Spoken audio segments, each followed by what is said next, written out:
Screen दिख रही है ना? Yes sir.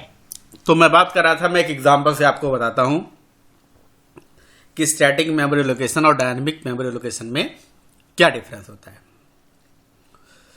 जैसे मान लीजिए कि कोई काम आप करने जा रहे हो, जैसे फॉर एग्जांपल, जैसे रवि, मान लो आप ट्रेनिंग करने आ रहे हो, है ना? तो ट्रेनिंग अभी मेरे से कर रहे हो आप। मेरे पास बहुत से लोगों का कॉल आता है कि सर मुझे ट्रेनिंग करनी है, मुझे ट्रेनिंग करनी है, जावा सीखना है। ठीक है। तो होता यह है कि लोग कॉल पे पूछते हैं कि सर ट्रेनिंग कितने में होगी, क्या पैसा लगेगा, क्या खर्चा लगेगा, सर ट्रेनिंग करने के लिए कहाँ आना पड़ेगा। ठीक है। और अगर पैसा लगेगा तो सर कैसे कैसे लगेगा, कब कब देना पड़ेगा आपको, और अगर मैं वहाँ पे आऊँगा तो मेरे क्या खर्चे हो जाएंगे, या वट एवर सर उसके बाद क्या आप सिखाओगे, क्या क्या कंटेंट होगा, है ना? ये सब मतलब लोग पूछते हैं। तो बहुत से लोग होते हैं जो पूछते हैं और पूछने के बाद पूछ के फिर दोबारा कॉल भी नहीं आता है ना। लेकिन कई लोग होते हैं जो पूछते हैं, पूछने के बाद वो आते हैं और ट्रेनिंग करते भी हैं। ठीक है। तो कहने का मतलब है कि आपको कोई काम करने जाना है, तो काम करने के लिए आपको पता होना चाहिए कि आपको करना क्या है ना? तो आपको करना था भैया ट्रेनिंग, और ट्रेनिंग करने के लिए आपको क्या पैसों की जरूरत पड़ेगी, ये दूसरा चीज हो गया। तो इसको हम बोल सकते हैं क्या? इसको हम बोल सकते हैं भैया कि रिक्वायरमेंट, है ना? रिक्वायरमेंट। ठीक, कितने पैसे की जरूरत पड़ेगी, और उस पर्टिकुलर पैसे की क्या यूज आप करने वाले हो, है ना? और ये यूज करने वाले हो कहाँ करने वाले हो, यानी कि आइडेंटिफिकेशन। ये तीन पॉइंट है हमारे पास। एक है यूज, एक है रिक्वायरमेंट, एक है आइडेंटिफिकेशन। ठीक है। क्या मतलब हुआ इसका?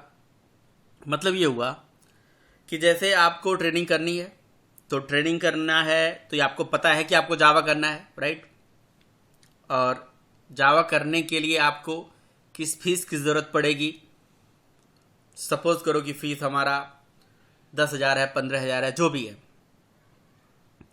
अब उस 15,000 में आप पैसे किस तरह से देने वाले हो, क्या क्या देने वाले हो। अच्छा, यहाँ पे आओगे, उसके अलावा यहाँ रहोगे तो यहाँ रूम का खर्चा मिला जुला के 6 महीने का कोर्स होगा, तो ये मान के चलो कि 5,000 पर महीने अगर जोड़ेंगे तो 30,000 उसका भी खर्चा जोड़ लो, है ना?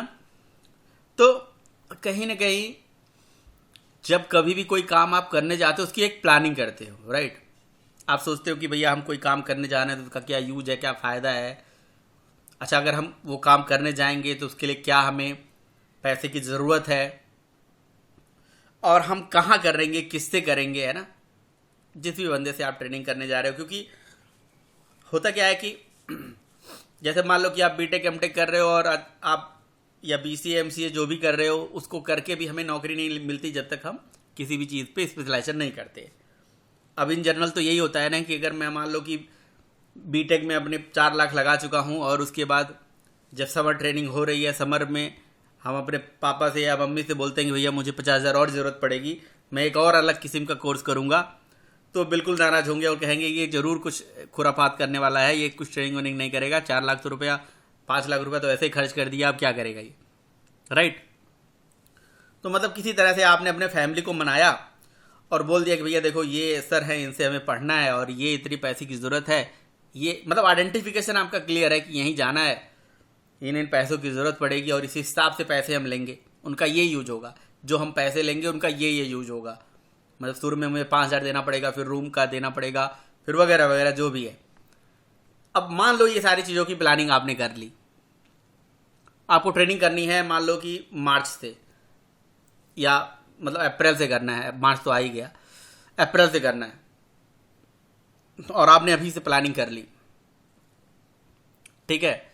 तो क्या वो पैसे आपके निकल गए, सारा काम हो गया? नहीं ना, बट आपने प्लानिंग जरूर कर ली कि क्या क्या क्या ट्रेनिंग करना है, क्या सब्जेक्ट है, क्या पैसे की जरूरत पड़ेगी, उस पैसे का क्या यूज करने वाले हो, और कहाँ पैसे खर्च करने वाले हो, किस जगह जाने वाले हो ट्रेनिंग करने। ये तीन चीज आपने सोच लिया, स्टैटिकली सोच लिया अपने माइंड में और डिसाइड कर लिया है।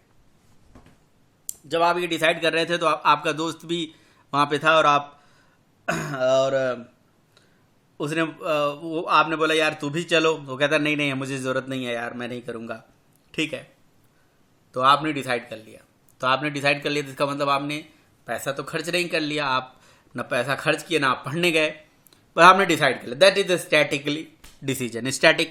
डिसीजन। इसको स्टैटिक मेमोरी लोकेशन से आप मतलब रिलेट कर सकते हो।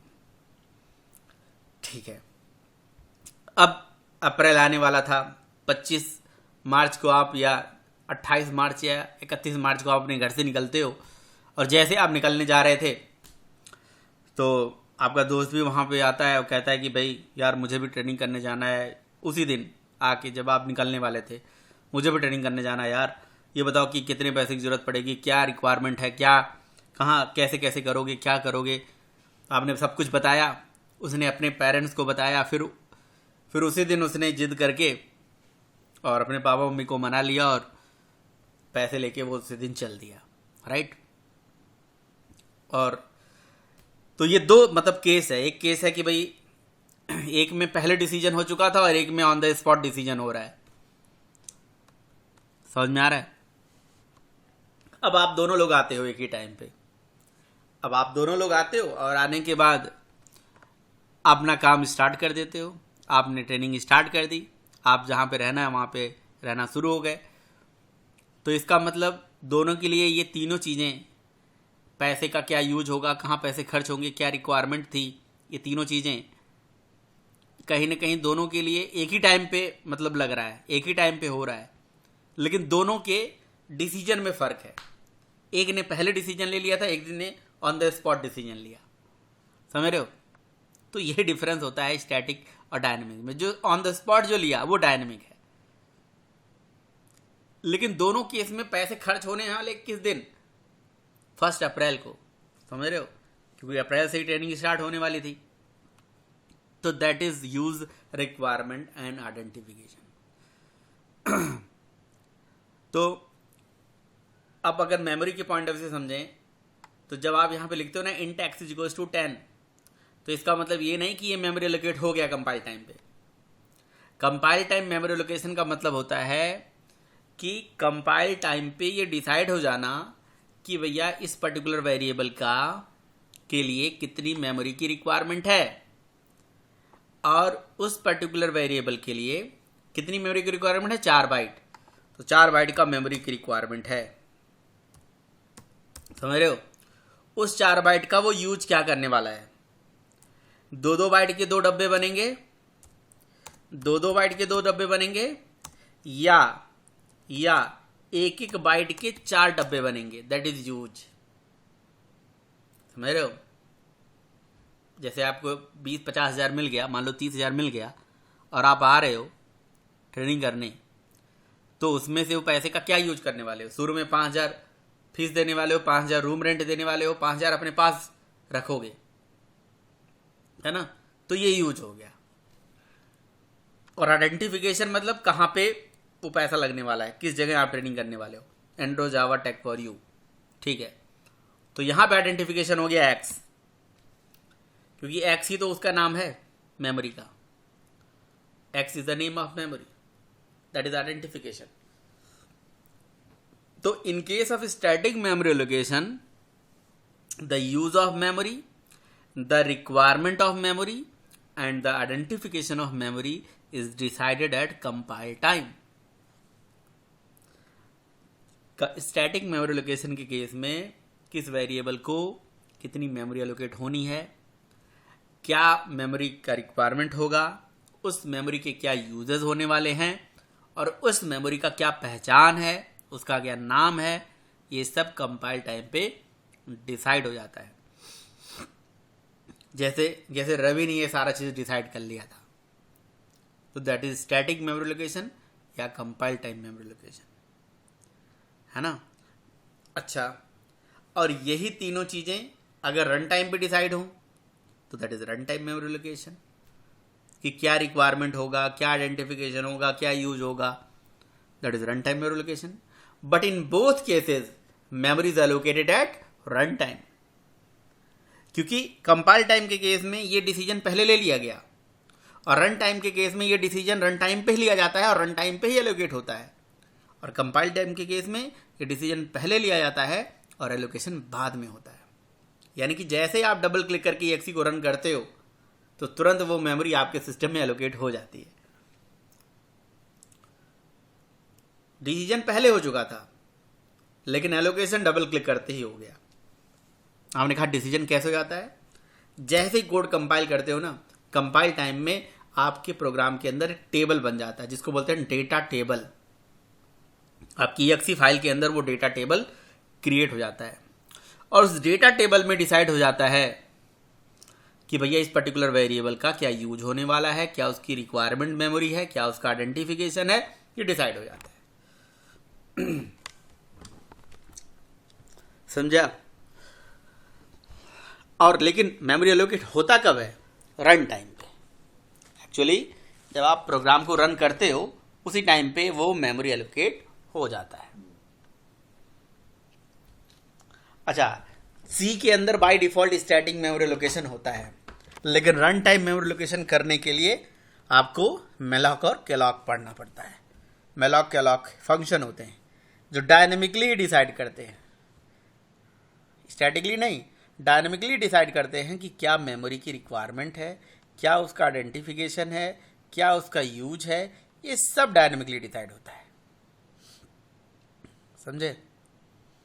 तो अब इसीलिए अच्छा एक चीज़ और, डायनेमिकली जो मेमोरी एलोकेट होती है उसका आइडेंटिफिकेशन हमें नहीं पता होता है और ना ही उसकी रिक्वायर्ड मेमोरी हमें पता होती है.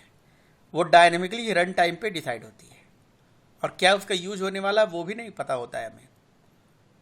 समझ में आ रहा है? तो जावा के अंदर कंपाइल टाइम पे मेमोरी लोकेशन होता ही नहीं है, डायनेमिकली होता है.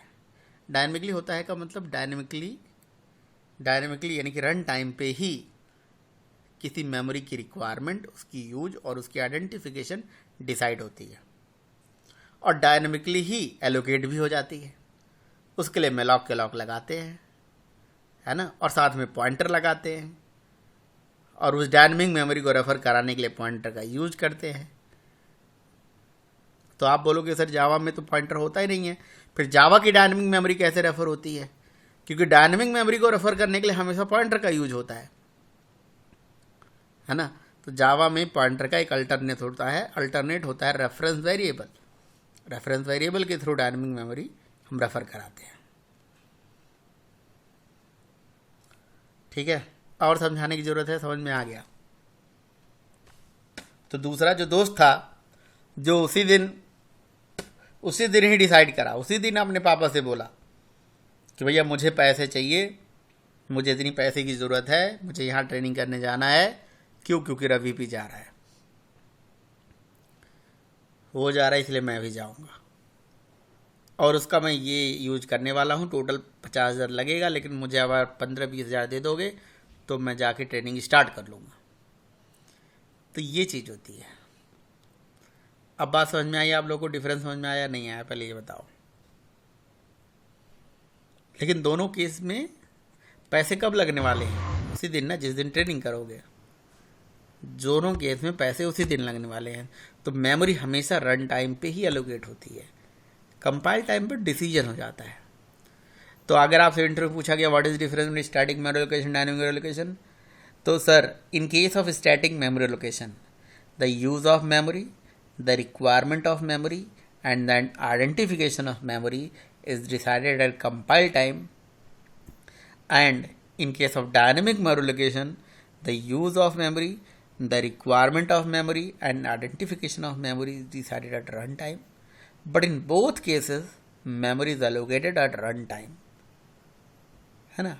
तो यानी कि ये जो कंपाइल टाइम मेमोरी लोकेशन और रन टाइम मेमोरी लोकेशन का कंसेप्ट है ये डिसीजन से है कि एक में डिसीजन कंपाइल टाइम पे ले लिया जाता है, एक में डिसीजन रन टाइम पे लिया जाता है. लेकिन दोनों केस में मेमोरी तो फाइनली हमारी रन टाइम पे ही एलोकेट होगी ना, ये चीज़ होती है।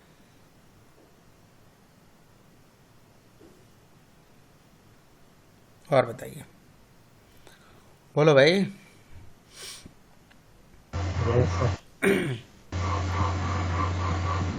सर डेफिनेशन बताना है, रिपीट करना।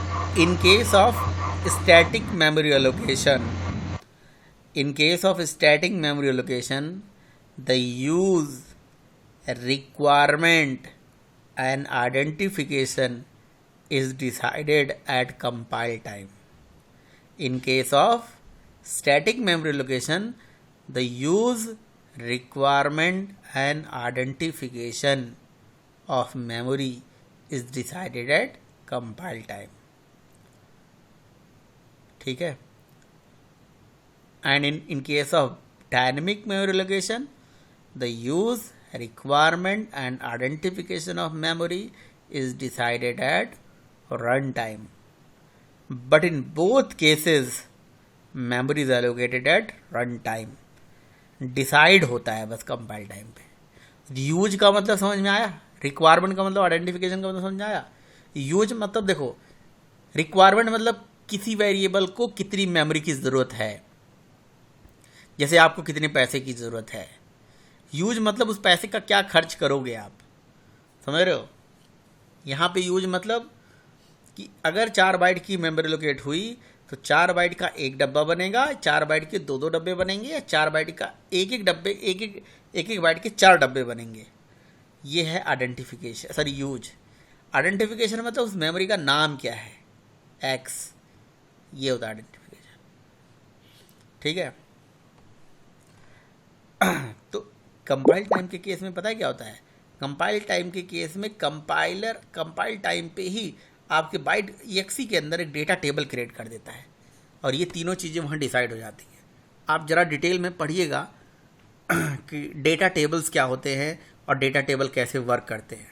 आपको मिलेगा कि डेटा टेबल कंपाइल जैसे करते हो डेटा टेबल बन जाता है, और टेबल में जो ये एक्चुअल वैल्यू है इसके बाइनरी वैल्यू से रिप्लेस होती है, और ये डिसीजन हो जाता है, ये यूज हो जाता है, ये रिक्वायरमेंट है, ये आइडेंटिफिकेशन जो भी है, ये सब डिसाइड हो जाता है, डेटा टेबल बन जाता है।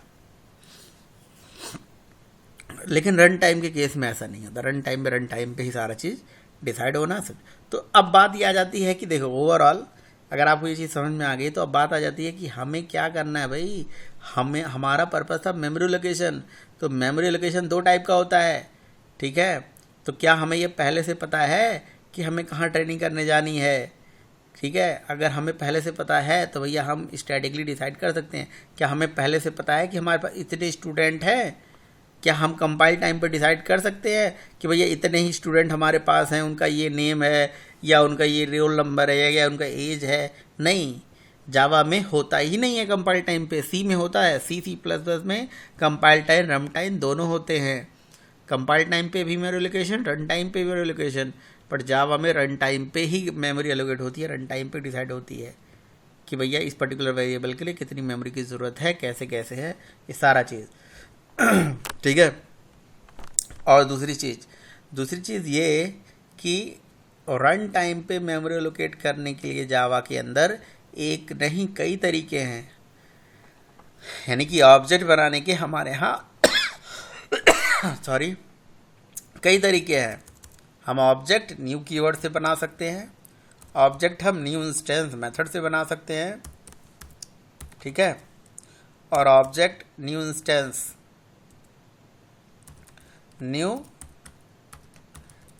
से बना सकते हैं। हमारे यहाँ फैक्ट्री पैटर्न होता है, उससे बना सकते हैं, ठीक है। क्लोन मेथड होता है, उससे बना सकते हैं। ये सारे तरीके हैं। तो जावा में डायनेमिकली ही मेमोरी लोकेट होती है, और डायनेमिकली मेमोरी लोकेट करने के लिए यानी कि ऑब्जेक्ट डायनेमिक मेमोरी लोकेशन मतलब ऑब्जेक्ट क्रिएशन हम यहाँ करने वाले हैं, क्योंकि ऑब्जेक्ट जब क्रिएट करेंगे तो डायनेमिकली मेमोरी लोकेट होगी। और ऑब्जेक्ट क्रिएट करने के लिए हमारे पास कई तरीके हैं। न्यू है, न्यू कीवर्ड है, न्यू इंस्टेंस मेथड है, फैक्ट्री पैटर्न है, क्लोन मेथड है। ये सारे तरीके हैं एक ऑब्जेक्ट को बनाने के लिए। जावा में किसी भी क्लास का ऑब्जेक्ट बनाने के ये सारे तरीके हैं। तो हम बाकी तरीके बाद में पढ़ेंगे। हम न्यू वाले तरीके से ऑब्जेक्ट बनाते हैं, और न्यू वाले तरीके से जब हम ऑब्जेक्ट बनाएंगे तो होगा क्या, इस क्लास का एक फिजिकल एग्जिस्टेंस मेमोरी में आ जाएगा। ठीक है। अब क्वेश्चन है कि ऑब्जेक्ट बनाए कहाँ, ऑब्जेक्ट बनाने का कोड कहाँ लिखे, लॉजिक कहाँ लिखे। ऑब्जेक्ट बनाने यानी मेमोरी लोकेट करने का कोड अगर हम मेन में लिख देंगे तो हमारा काम बन जाएगा। रीज़न मीन क्योंकि मेन अपने आप कॉल होता है। अगर मेन अपने आप कॉल होता है और मेन के अंदर लिख देंगे तो मेन के अंदर मतलब कोड हमें चलाने की ज़रूरत नहीं पड़ेगी, फोर्सफुली कॉल करने की ज़रूरत नहीं पड़ेगी। लेकिन ऐसा कुछ है नहीं कि आप मेन में ही ऑब्जेक्ट बनाओ। ऑब्जेक्ट बनाने के लिए एक स्टेटमेंट हमें लिखना पड़ेगा, वो स्टेटमेंट प्रोग्राम में कहीं पे भी लिख दो आप, डजेंट मैटर। ठीक है। तो हमें क्या लिखना होगा ऑब्जेक्ट बनाने के लिए, बस लिखना होगा न्यू और अपनी क्लास का नाम, बस इतना ही लिखना होगा। इस स्टेटमेंट के लिखने से समझ लो कि एक बंदे के लिए, एक स्टूडेंट के लिए, only one, not more than one, only one student के लिए हमारे कंप्यूटर में एक मेमोरी एलोकेट करा दिया गया, और वो मेमोरी रिजर्व हो गई, है ना। और कंपाइल टाइम पे नहीं होगी, रन टाइम पे होगी। कंपाइल टाइम पे नहीं, रन टाइम पे, जब प्रोग्राम रन होगा तब रन कर दिया, हो गया। मतलब एक स्टूडेंट के लिए हमारे सिस्टम में मेमोरी एलोकेशन हो चुका है, उसका एक फिजिकल एग्जिस्टेंस मेमोरी में आ चुका है, समझ रहे हो। उसका फिजिकल एग्जिस्टेंस मेमोरी में आ गया, वो फिजिकली एग्जिस्ट कर गया। जैसे आप एक स्टूडेंट हो, आपका अपना एक एग्जिस्टेंस है ना, तो इस वाले लाइन जो मैंने हाईलाइट करा है, इस वाले लाइन के लिखते ही इसका मतलब ये हो गया कि एक स्टूडेंट हमारी मेमोरी में आ चुका है, हमारे रैम एरिया में एलोकेट हो गया है, उसके लिए मेमोरी एलोकेट हो गई है। वो मेमोरी आपको दिख रही है, दिख रही है, दिखा कहीं दिख रहा है नहीं वही ऑब्जेक्ट है। जो चीज़ नहीं दिख रही है ना, वो ऑब्जेक्ट है आपके लिए। और ये न्यू स्टूडेंट लिखा हुआ है, ये भी एक ऑब्जेक्ट है। और जो रवि अभी यहाँ पे पढ़ रहे हैं वो भी एक ऑब्जेक्ट है, जो स्टूडेंट है हमारे कॉलेज, हमारे स्कूल के। ठीक है। तो कहने का मतलब रियल वर्ल्ड में ऑब्जेक्ट हमें मान लो हो सकता हो दिखे या ना दिखे, ऐसा भी हो सकता है। अगर आप किसी इमेजिनेशन के लिए आप प्रोग्राम बना रहे हो तो हो सकता हो वो ना दिखे, लेकिन अगर आप कोई बंदा जो एग्जिस्ट करता है उसके लिए आप ऑब्जेक्ट बना रहे हो तो वो तो एग्जिस्ट कर ही रहा है ना। अब रवि तो ये ऑनलाइन पढ़ रहे हैं, ठीक है, तो वो एक उनका एक फिजिकल एग्जिस्टेंस है, वो एक ऑब्जेक्ट है। और कोडिंग में ये जो मैंने लाइन लिखा न्यू स्टूडेंट, ये दोनों मिला के ये ऑब्जेक्ट है।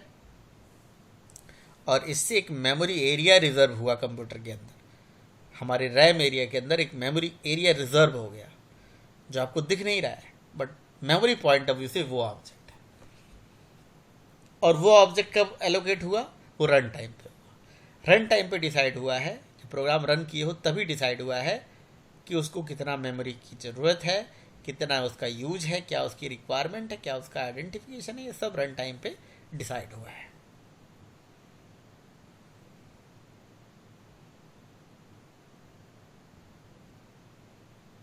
तो ये होता है भैया ऑब्जेक्ट। और इस ऑब्जेक्ट को, जो आपके सामने ऑब्जेक्ट दिख रहा है, इसको मैनेज करने के लिए, इसको चलाने के लिए, उसको सर्विस देने के लिए एक क्लास होती है जावा के अंदर, और जिस क्लास का नाम होता है ऑब्जेक्ट क्लास। जैसे हमने अपना एक क्लास बनाया ना, ऐसे ऑब्जेक्ट नाम की क्लास होती है जावा में, जो हर ऑब्जेक्ट को कुछ सर्विस प्रोवाइड करती है। हर ऑब्जेक्ट से रिलेटेड कुछ, मतलब कह सकते हो हर ऑब्जेक्ट को कुछ न कुछ सुविधा देती है, कुछ फीचर प्रोवाइड करती है। तो वो हो गया हमारा ऑब्जेक्ट नाम की क्लास। ऑब्जेक्ट देखो कितना चीज़ है। रियल वर्ल्ड में ऑब्जेक्ट का मीनिंग है, कोडिंग में ऑब्जेक्ट की मीनिंग है, मेमोरी में ऑब्जेक्ट की मीनिंग है, और जावा में क्लास नाम, मतलब ऑब्जेक्ट नाम की ही एक क्लास भी होती है। There is a class whose name is object.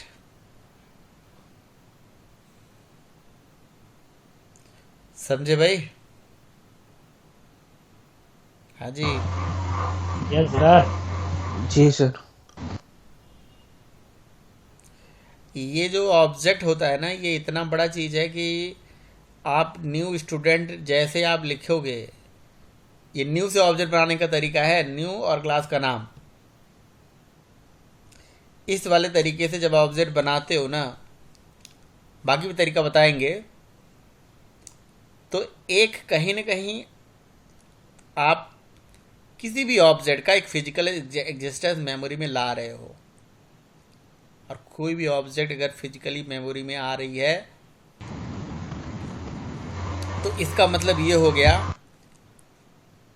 कि अब हमारे रियल वर्ल्ड के उस पर्टिकुलर ऑब्जेक्ट का मेमोरी में उस ऑब्जेक्ट से मैपिंग हो गया है।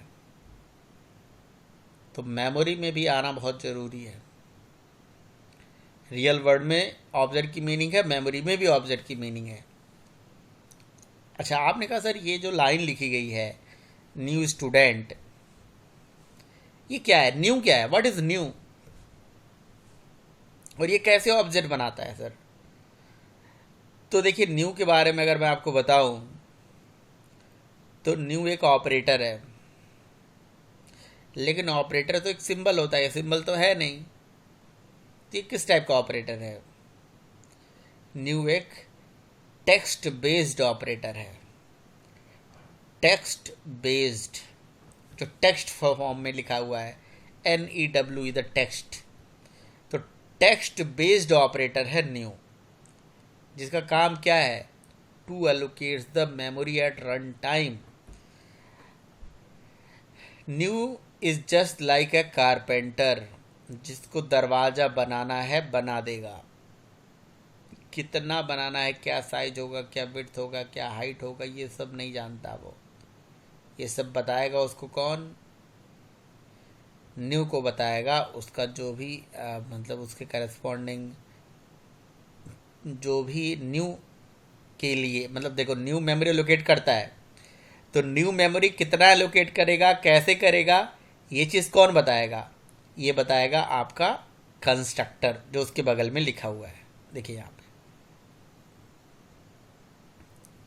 New is just like a carpenter. Carpenter, बढ़ई, जिसको हमने बोल दिया कि भाई दरवाज़ा बना देना। कितना बनाना, कैसे बनाना, ये नहीं पता। कारपेंटर समझते हो ना? गाँव में तो हम यस बढ़ई। सर। हाँ, तो new is just like a carpenter, जिसको जिसको कह दिया विंडो बना दो। विंडो का विड्थ क्या है, हाइट क्या है, साइज क्या है, ये नहीं बताया। ठीक है।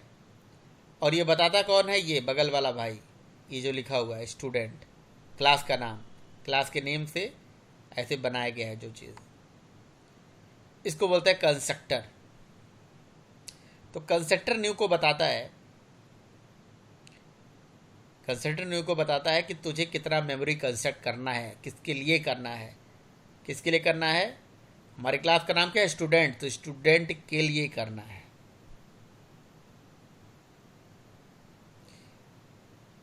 ठीक है। बाकी कंस्ट्रक्टर तो आप समझ ही गए। कंस्ट्रक्टर ये होता है। कंस्ट्रक्टर क्या होता है? कंस्ट्रक्टर एक मेथड होता है भाई। जैसे आप मेथड बनाते हो ना, इसी तरह से मेथड होता है, बट ये स्पेशल टाइप का मेथड होता है, जिसका अपना स्पेशल फीचर होता है। स्पेशल फीचर क्या होता है? इसका नाम क्लास के नेम से सेम होता है, इसका रिटर्न टाइप नहीं होता, प्रोग्रामर इसे फोर्सफुल्ली कॉल नहीं कर सकता, ये अपने आप कॉल होता है जैसे ऑब्जेक्ट बनता है। तो ऐसे बहुत सारे फीचर हैं कंस्ट्रक्टर के लिए। कंस्ट्रक्टर क्या होता है? Constructor is a special type of method in a program who having the following features. Its name must be same as its class name. Constructor एक ऐसा स्पेशल टाइप का मेथड होता है जिसका नाम क्लास के नेम से सेम होता है। It have no any explicit return type. आप खुद रिटर्न टाइप नहीं दे सकते हो।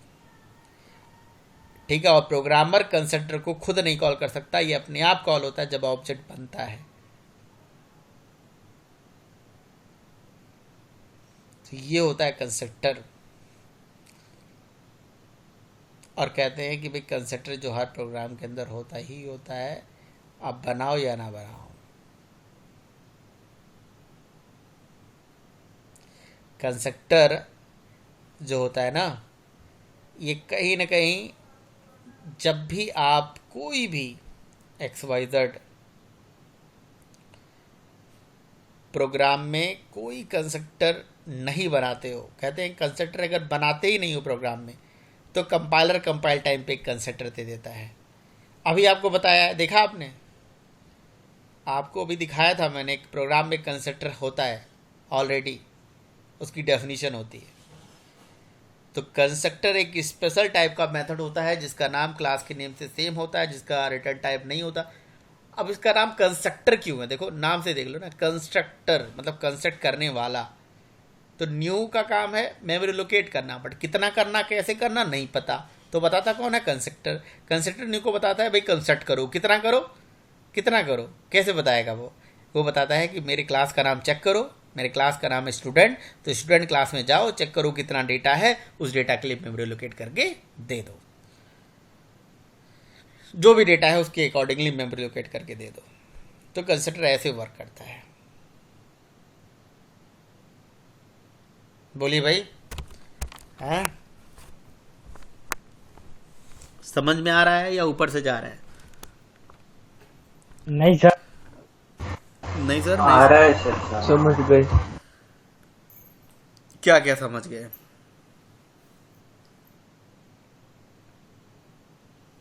कंस्ट्रक्टर का मतलब समझ गए ना? क्या होता है कंस्ट्रक्टर? स्पेशल टाइप का मेथड होता है। Constructor is a special type of method. चाहो तो आप लिख लो definition. Constructor is a special type of method whose name must be same as its class name। Constructor की डेफिनेशन अच्छे से लिख लीजिए, कभी मैं आपसे पूछूंगा कंस्ट्रक्टर क्या होता है। Constructor is a special type of method। Constructor is a special type of method whose name must be same as its class name। Constructor is a special type of method whose name must be same as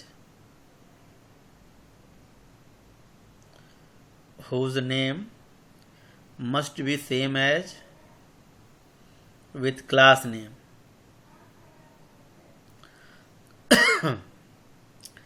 ठीक है, पहला feature ये हो गया। दूसरा feature, who have no any return type। who have no any return type, not even void, void भी नहीं होता है। who have no any return type, not even void।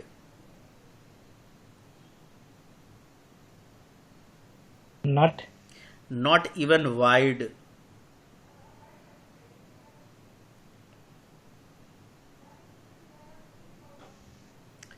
ठीक है, अगला, programmer can not call the constructor explicitly. Programmer can not call the constructor explicitly, it is implicitly called when object is created. Programmer can not call the constructor explicitly, it is implicitly called when object is created।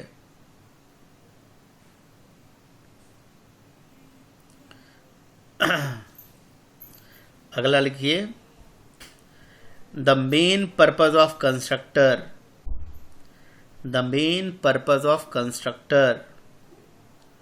to initialize the data। the main purpose of constructor to initialize the data। the main purpose of constructor to initialize the data at the time of object creation। the main purpose of constructor to initialize the data at the time of object creation। तो ये चीज होती है भैया constructor. Sir, हाँ, return type क्यों नहीं होती है? अरे सबका मतलब बताया जाएगा आपको। और कंस्ट्रक्टर बनाने का सिंटैक्स क्या होता है? What is the syntax to creating the constructor? ये होता है क्लास आइडेंटिफायर, ठीक है, ये होगा क्लास आइडेंटिफायर। और उसके बाद यहाँ पे लगा दीजिए ARGS इफ एनी, अगर कोई आर्गुमेंट है तो दीजिए, नहीं है तो मत दीजिए। ओपनिंग क्लोजिंग, ये कंस्ट्रक्टर को बनाने का सिंटैक्स होता है, ठीक है। कंस्ट्रक्टर का नाम क्लास का आइडेंटिफायर होता है, और आर्गुमेंट है तो दीजिए, नहीं है तो मत दीजिए। इसीलिए कंस्ट्रक्टर दो टाइप का होता है, पैरामीटराइज, नॉन पैरामीटराइज, है ना। ओपनिंग क्लोजिंग करोगे तो कंस्ट्रक्टर बन जाएगा। और कॉल करने के लिए हमेशा तरीका होता है न्यू और उसके बाद क्लास का आइडेंटिफायर। कॉल करने के लिए यही तरीका होता है, न्यू क्लास आइडेंटिफायर, ठीक है ना। और यहाँ पे ARGS इफ एनी, अगर आर्गुमेंट है दीजिए, नहीं है तो मत दीजिए। तो कंस्ट्रक्टर को बनाने का हमेशा के लिए यही तरीका है, क्लास आइडेंटिफायर, ओपनिंग क्लोजिंग। तो फिर ये बताओ रवि, यस सर, बोलिए। ये जो स्टेटमेंट लिखा है इसमें न्यू एक ऑब्जेक्ट है या ये एक ऑब्जेक्ट है? स्टूडेंट, क्या ऑब्जेक्ट है, न्यू या स्टूडेंट? इसमें ऑब्जेक्ट क्या कहलाता है? न्यू स्टूडेंट है सर, कंस्ट्रक्टर है। तो इसमें ऑब्जेक्ट क्या कहलाएगा, ये कहलाएगा या ये वाला कहलाएगा? न्यू कहलाएगा। न्यू नहीं कहलाएगा और ना कि स्टूडेंट कहलाएगा, दोनों मिला के ऑब्जेक्ट कहलाएंगे। इन दोनों को मिला के ऑब्जेक्ट बोला जाएगा। न्यू तो न्यू कहलाएगा ना, ऑब्जेक्ट थोड़ी ना कहलाएगा। ये दोनों को मिला के एक ऑब्जेक्ट बोला जाता है। इन दोनों को मिला के एक ऑब्जेक्ट बोला जाता है, और इस ऑब्जेक्ट को हम एनोनिमस ऑब्जेक्ट बोलते हैं क्योंकि इसका कोई नाम नहीं होता।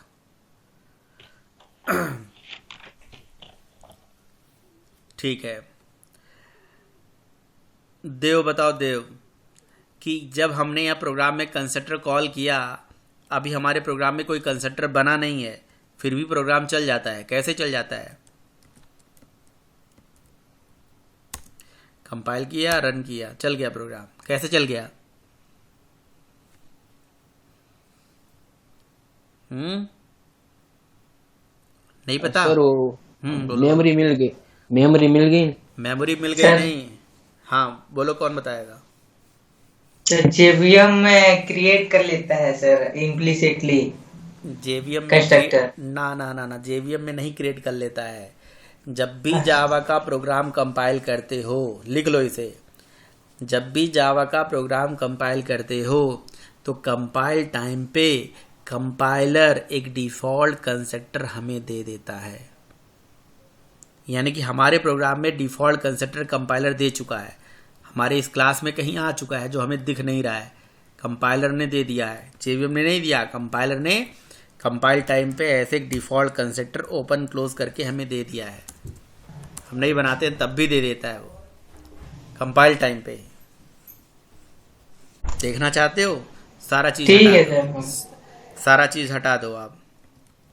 ये देखो, सारा चीज हटा दो, सब कुछ हटा दो, ठीक है। केवल क्लास रखो और कंपाइल करो, और फिर जावा पी से डिकम्पाइल करो, आपको दिख जाता है क्लास का डिफ़ॉल्ट कंस्ट्रक्टर। देखो क्लास में कुछ भी नहीं है, डिकम्पाइल करके देखा तो ये डिफ़ॉल्ट कंस्ट्रक्टर आपको दिख रहा है। आप बोलोगे सेमी कॉलन लगाया कॉल हो रहा है क्या? नहीं, ये एक्चुअली जावा पी पूरा डिकम्पाइल नहीं करता है ना, पार्सली डिकम्पाइल करता है, इसलिए पार्सली दिख रहा है आपको, पूरा नहीं दिख रहा है।